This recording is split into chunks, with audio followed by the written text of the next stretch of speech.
Perkenalkan, nama saya Heri Armando. Kali ini saya akan mempresentasikan tentang apa itu perubahan dan pengembangan organisasi. Perubahan dan pengembangan organisasi. Perubahan dan pengembangan organisasi adalah proses penting yang memungkinkan organisasi untuk beradaptasi dengan perubahan lingkungan, meningkatkan kinerja, dan mencapai tujuan strategisnya. Mengapa perubahan organisasi diperlukan? Yang pertama, menyesuaikan dengan perubahan lingkungan. Organisasi harus mampu beradaptasi dengan perubahan teknologi, ekonomi, dan sosial yang terjadi di lingkungannya. Yang kedua, meningkatkan efisiensi dan efektivitas. Perubahan organisasi dapat meningkatkan efisiensi, efektivitas, dan daya saing organisasi. Yang ketiga, mencapai tujuan strategis. Perubahan organisasi dapat membantu organisasi mencapai tujuan strategis yang telah diterapkan. Tantangan dalam melakukan perubahan. Resistensi dari karyawan. Karyawan mungkin takut kehilangan pekerjaan, kehilangan kendali, atau merasa tidak nyaman dengan perubahan. Kekurangan komunikasi yang efektif. Kurangnya komunikasi dapat menyebabkan kebingungan, ketidakpercayaan, dan resistensi terhadap perubahan. Kurangnya sumber daya. Perubahan organisasi memerlukan sumber daya yang cukup, termasuk waktu, uang, dan tenaga ahli. Tahapan dalam proses perubahan organisasi. Yang pertama, membukukan atau unfreeze. Membuat karyawan sadar akan kebutuhan perubahan dan mempersiapkan mereka untuk perubahan yang akan datang. Yang kedua, mengubah atau change. Menerapkan perubahan yang telah direncanakan termasuk pelatihan, pengembangan sistem, dan komunikasi.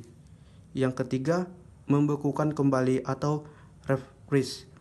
Memastikan bahwa perubahan yang telah diterapkan menjadi bagian integral dari organisasi dan diterima oleh karyawan.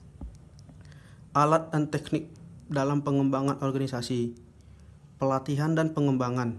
Meningkatkan kompetensi karyawan melalui pelatihan, pengembangan, dan pendidikan. Pengembangan tim. Membangun kerjasama tim, komunikasi yang efektif, dan kepemimpinan tim. Konsultasi dan coaching.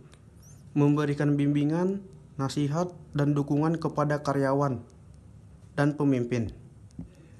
Peran kepemimpinan dalam pengembangan organisasi. Yang pertama, membangun visi yang jelas, menjelaskan tujuan, strategi, dan arah perubahan kepada karyawan. Komunikasi yang efektif, memastikan komunikasi yang terbuka, transparan, dan reguler tentang perubahan. Yang ketiga, membangun dukungan. Membangun dukungan dari karyawan dan pemimpin untuk perubahan yang direncanakan. Mengelola resistensi terhadap perubahan. Identifikasi sumber resistensi. Pahami alasan karyawan menolak perubahan. Komunikasi yang terbuka. Berikan informasi yang jelas dan jujur tentang perubahan yang akan dilakukan. Libatkan karyawan. Berikan kesempatan kepada karyawan untuk memberikan masukan dalam terlibat dalam proses perubahan. Penanganan yang adil. Berikan penanganan yang adil dan transparan kepada semua karyawan yang terpengaruh oleh perubahan. Selanjutnya, mengukur keberhasilan perubahan dan mengembangkan organisasi. Yang pertama, meningkatkan kinerja. Perubahan organisasi diterapkan dapat meningkatkan kinerja organisasi secara keseluruhan. Yang kedua, peningkatan moral karyawan.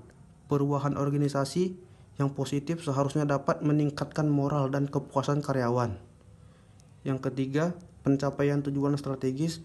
Perubahan organisasi harus membantu organisasi dalam mencapai tujuan strategisnya. Yang terakhir, peningkatan efisiensi dan efektivitas. Perubahan organisasi dapat meningkatkan efisiensi dan efektivitas operasional organisasi. Sekian presentasi dari saya. Terima kasih.